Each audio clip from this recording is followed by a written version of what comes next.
Finance and National Planning has allocated about 33 billion kwacha towards the education sector. Now the question is that amount sufficient for Zambia's education aspirations? So those are some of the questions that my panelists for today will be able to respond to.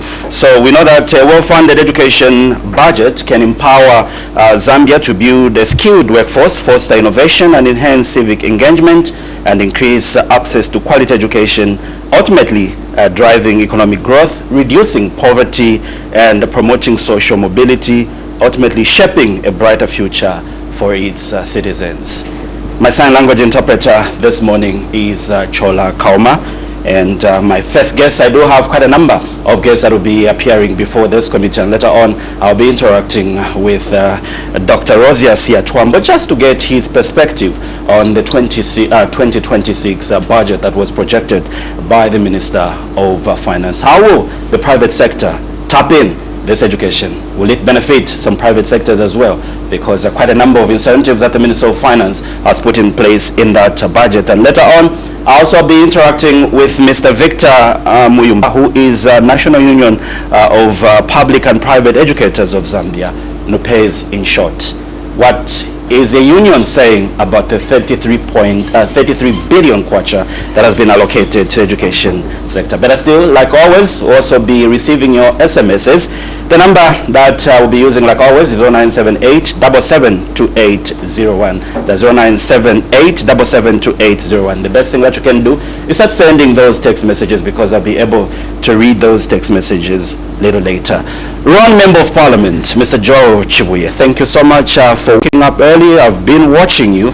Is it yesterday when you are making a submission before the Expanded Planning and Budgeting Committee? Has been the experience in terms of interacting with various stakeholders in the budget where you were interacting with various stakeholders, and yesterday you made a submission to the Expanded Planning and Budgeting Committee? Yeah, thank you very much, President. In the first place, I would want to sincerely thank you for inviting me to this morning show on Parliament TV. Yes, the Minister of Finance did indeed present the budget for 2026, and as you have said, the focus is on the education sector. But the 33 billion kwacha that has been allocated to the education sector, I think I'll draw the lines that you have just actually outlined. The well-funded education sector actually is the cornerstone of any country. You realize that our country hasn't been doing very well in terms of skills. We had actually concentrated so much on the top levels in terms of universities, but we had actually forgotten about the skills. So for me, with the interaction that we have had with quite a number of stakeholders on the budget sector committees, I would frankly say, Paulson, that the 33 billion kwacha that has been allocated is not sufficient. Why am I saying so? There are so many programs that the Minister of Education is undertaking. To start with, we all know that government is actually recruiting teachers year in and year out. And just in the same budget, the Minister indicated that the government is going to recruit possibly another 2,000, 3,000, 4,000 teachers. So all these people will need remunerations. And from the 33 billion kwacha that has been allocated to the budget sector, much of it, I believe, is going to go to personal emoluments. Away from that, there are quite a number of issues that the education sector needs to also encompass. We are coming from a background where we had a shortfall in terms of classroom spaces. Now, with the free education that the UPND government has brought on board, it means that a lot of parents now have taken their children back to the government schools. Hence, creating a shortage of spaces in terms of classroom. But again, we are proud and we are comforted in the sense that the CDF, which has also been increased for next year, has actually played a very, very important role, especially in my constituency, where we had a shortage of space in terms of classroom block. We have actually increased and built quite a number of classroom blocks. And all these are actually tapping into the same 3 billion kwacha. Okay, before we get to how your constituents has benefited from the previous budget and how it will tend to benefit from the 2026 national budget, what are some of the issues that have been coming out from the various committees that we've been interacting away from education? I know today we want to look at education sector, but again, there have been some interesting submissions. You are vice chairperson of the committee, and quite a number of issues have been raised in that committee. Maybe for curiosity's sake, what are some of the key issues that you've submitted to the expanded planning and budgeting committee? Thank you very much, President. I realize that the 2025 budget to 2026 budget has been slightly increased. That means that actually needed an increase in terms of budget allocation to them. I'll cite an example of the committees or the witnesses that we are interacting with. Head 51 and the Head 54, Minister of Transport and Logistics, and indeed Minister of Infrastructure. It came out clearly, especially with the Minister of Transport and Logistics, that the budget that has been allocated to their ministry falls short than what they would expect. Outside one institution called RATSA. RATSA has got a shortfall in terms of human resource by 76%. At the moment they're sitting at 36% of the required total of human resource. And we are all aware that RATSA is one of the institutions that actually contributes intensively and massively to the country's GDP. They follow the Zambia Revenue Authority actually. So you can see that Minister of Logistics saying the budget that has been allocated to them is not sufficient, including the Minister of Infrastructure. I'm pleased that when we were interacting with the Minister himself, when he was presenting a policy statement, he came out clearly to say that if he had the means, he would have loved his budget to be increased. But because we know that government has got one resource envelope and everyone is tapping into that resource envelope, so we could only do with what is there. Otherwise, the budget is not sufficient in many ministries, and we wish the country had had more money. We were going to have an increase in budget allocations to these institutions. Besides, the minister says that the total budget, 82% of the total budget 2026, the funds will come from locally generated revenue.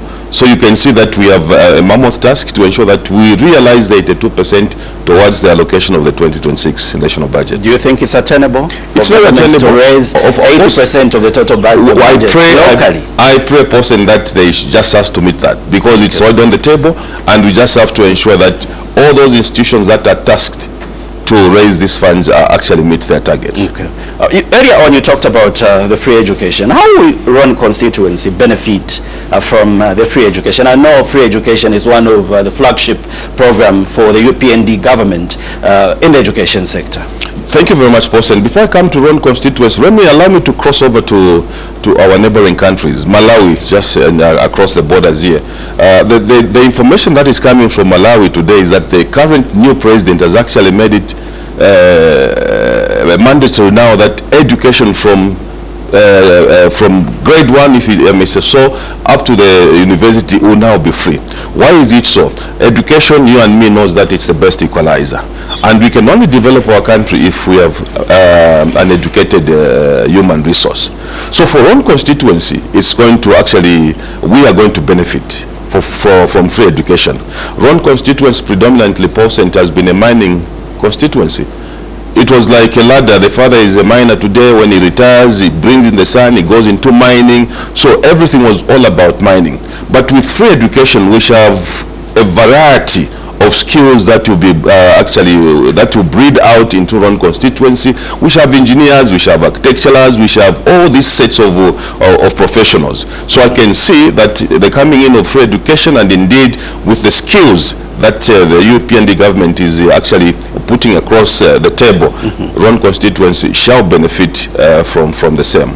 When the minister was here on the 26th of September, he did make some serious pronouncements, and one of them in the education sector was the 2.3 billion kwacha, which is allocated to infrastructure development in schools and universities. I'm sure your wish is to have a university in Ron constituency. Exactly. And how do you think your constituency, Ron parliamentary constituency, will tap in the 2.3 billion kwacha for infrastructure? I know you have secondary schools, you do have basic schools and primary schools in your constituency, but how do you intend to tap in the 2.3 billion kwacha allocated for infrastructure in these various schools dotted across the country?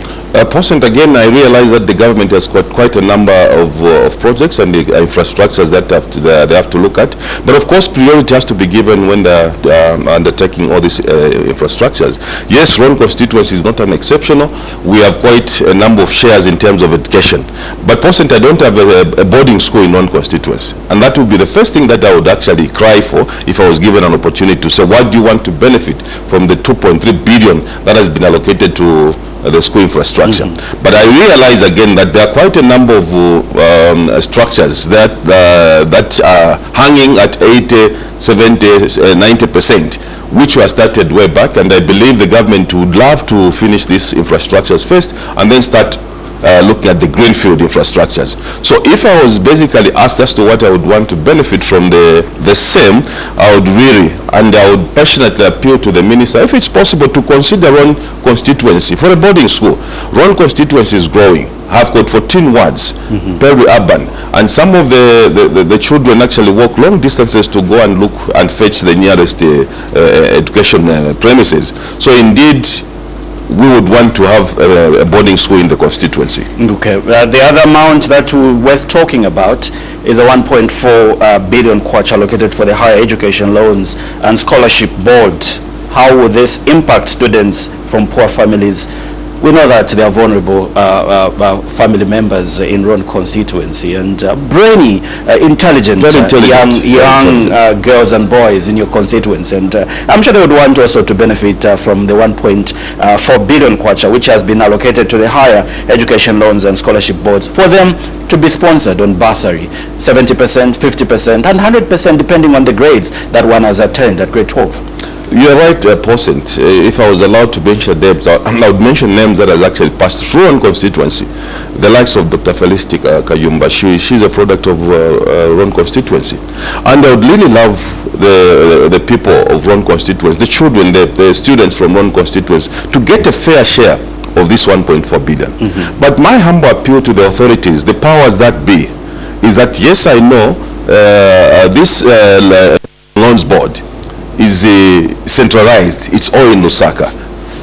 If there are means, let it be decentralized, so that pupils and children, parents from all across the country can be able to reach the nearest place and apply for this. It's quite difficult, to be honest with you, that yes, there is a system that maybe the education sector follows when awarding these scholarship boards.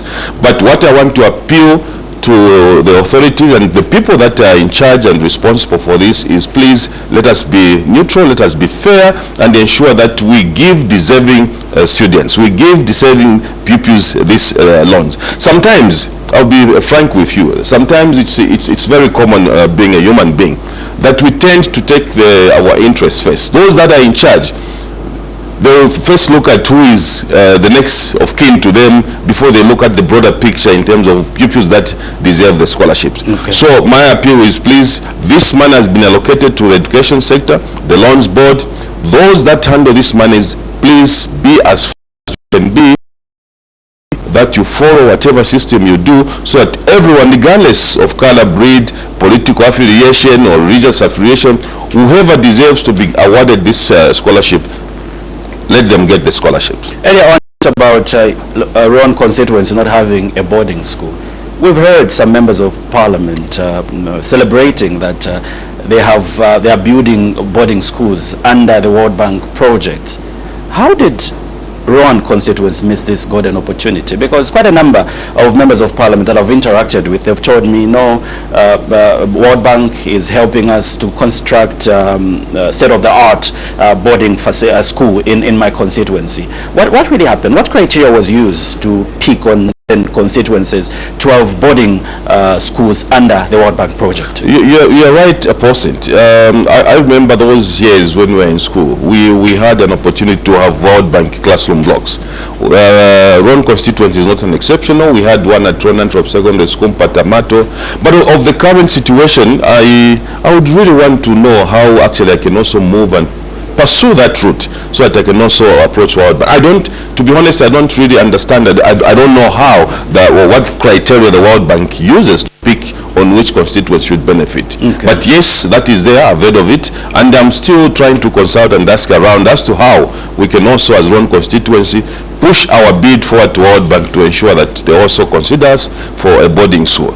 All right, as I let you go, Honorable Member for Ron Parliamentary Constituency, maybe the question that I would want maybe to end with is, how do you think the government can ensure that the revised national education curriculum is effectively implemented? We heard the Minister of Education on the floor of the House, that's Honorable Douglas Yagalima, talking about the revised curriculum. Do you think it will impact, and how do you think it will impact the children, the boys and girls in Ron constituency? Yeah, thank you very much for that question, Pausent. My answer will be very brief on that one. Every project that you want to undertake, and this is a project for government, the most important thing and the important aspect that you have to do when you're undertaking a new project is, first, you must engage all the stakeholders. Let all the stakeholders understand what you're trying to put on the table. Minus bringing all stakeholders on the table, the project is bound to fail. What do I mean? The Ministry of Education needs to go out there and sensitize every stakeholder that is involved in this project, starting with the students, parents, teachers, and everyone, so that they understand what are the benefits of this revised curriculum vitae. Otherwise, if they don't do that, I can assure you that the project is bound to fail. So my humble appeal is, please, as we embark on this one, because even some of the parliamentarians, we don't understand what this means. So we need the Minister of Education to come out in the open and tell us, sensitize the people, the benefits, the negative and positive ramifications of this revised curriculum vitae. Otherwise, if they don't do that, then we're bound to fail on this project. All right, I do have Dr. Rosias Yatwamba, and later on I'll be talking to Mr. Victor from Nupes as well.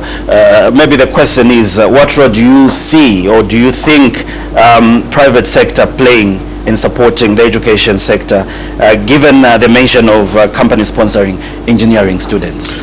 You cannot do away with the private sector. Private sector is a very important component in the same. So that's why I'm saying stakeholders, we just need to bring the private sector on board. As you have said, long are gone the days when we had government institutions which are mostly effective in nurturing the engineering students. We have we had ZIT that time, Zambia Institute of Technology, which is now the CBU. So the coming on board of the private sector will actually amplify and contribute effectively to what the government is doing. So the private sector is a very, very important component on this, and that is why I'm saying all stakeholders must come on board for anything, for any project that the government is embarking on to succeed. Otherwise, if we give a blind eye to the private sector, then we are bound to fail. The private sector, the goodness is that they are actually aggressively driven by themselves. There is no inertia in them, if I may say so. I know you're wearing a KK suit, and come this Friday, Zambia turns 61 years of independence. I want you to look straight in the camera and address the people of Ron constituency, the importance of education as we commemorate 61 years of independence. Thank you very much, Pausent. I would begin by saying the soul of His Excellency, the first Republican President, Dr. Kenneth Kaunda, may you continue resting in peace. The English that I'm speaking today came from the free education under Kaunda era. We used to get free education, free books, free mathematical sets, and I hope the government of His Excellency Dr. Hakainde Hichilema, coming back to the free education, we shall have a lot of pupils, yes, a lot of Zambians that will actually prosper and become their own bosses in the country. The safari suit that you see me wearing was the trademark of His Excellency Dr. Kenneth Kaunda, and across the border Dr. Nyelele. And today, Pausent, I was very, very excited and elated when I traveled to Tanzania, where they have actually made it, if I may say, it's now official. Tanzanians, parliamentarians, they put on Kaunda safari suit. And now if you walk into the shop in Tanzania, it's even written Kaunda safari suit. Very expensive, actually, for that matter. So I am elated, and we are grateful to His Excellency Dr. Kenneth Kaunda for what you did for this country and for leaving a legacy of your safari suits. May you continue resting in peace. I know the people of Ron are waiting to hear how they will benefit from the 33 billion kwacha allocated in the education sector as we conclude this very interesting conversation that we've had, Mr. Chiwe. Thank you very much. The people of Ron constituency, this government does not forget you. Be rest assured that whatever component, whatever slice that will be given to any constituency in the country, yours is also coming to Ron constituency. So let's just be prepared and ensure that we support what the government is doing, and also we really that we can also be responsible as we partake on this national cake.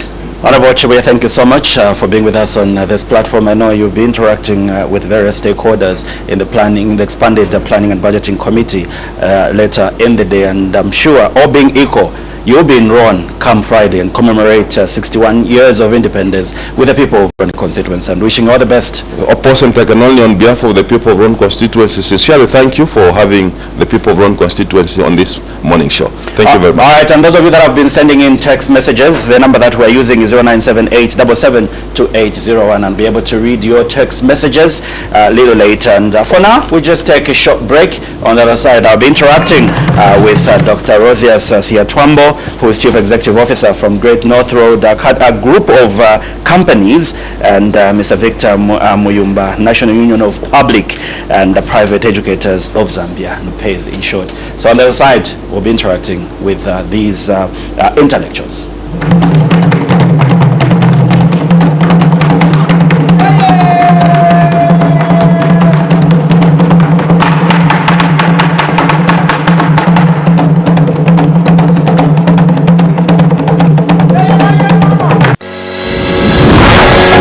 My e-Parliament mobile application. My e-Parliament is a mobile app